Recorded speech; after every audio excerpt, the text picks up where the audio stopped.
Penduduk yang tinggal di kawasan pinggir Sungai Kedah diminta berjaga-jaga berikutan hujan lebat yang melanda beberapa kawasan di negeri itu sejak malam tadi dijangka berlarutan untuk tempoh beberapa hari. Keadaan dijangka bertambah buruk dengan fenomena air pasang besar yang dijangka berlarutan untuk tempoh 3 hari akan datang.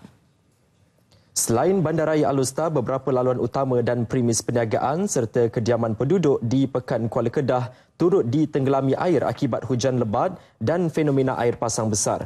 Walau bagaimanapun, kesemua laluan berkenaan masih boleh dilalui oleh kenderaan ringan. Lembaga Kemajuan Pertanian Muda, MADA, dalam satu kenyataan berkata, pihaknya terpaksa menutup pintu utama Tandup di kawasan Ampang Jajar bermula dari jam 11 pagi hingga 1.30 petang bagi mengelak air laut memasuki Sungai Kedah dan mengakibatkan banjir yang lebih buruk.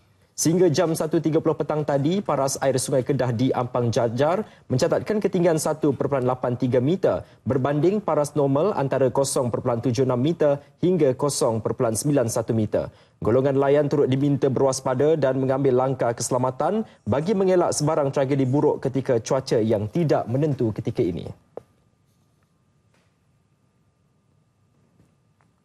Sementara itu, hujan lebat sejak pagi tadi menyebabkan aliran air dari Sungai Kedah di Tanjung Cali, Alor melimpah. Keadaan menyebabkan jalan dan taman rekreasi berdekatan dilanda banjir. Tinjauan RTM ke lokasi kejadian mendapati paras air semakin meningkat berikutan hujan yang masih turun. Kejadian tersebut sering berlaku setiap kali hujan lebat apabila air dari hulu tidak dapat mengalir ke laut kerana tanduk ditutup atau bertembung dengan air laut pasang.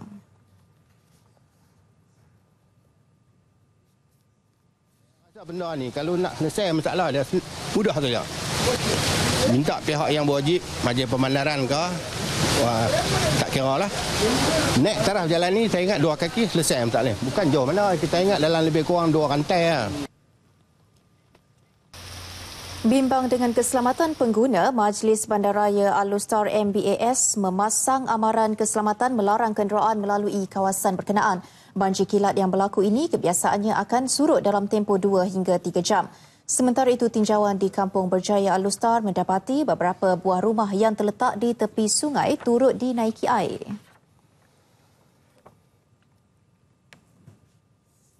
Sementara itu, setakat petang tadi, banjir di Pulau Pinang menyebabkan 85 keluarga dipindahkan ke Pusat Pemindahan Sementara Perda Teluk Kumbar.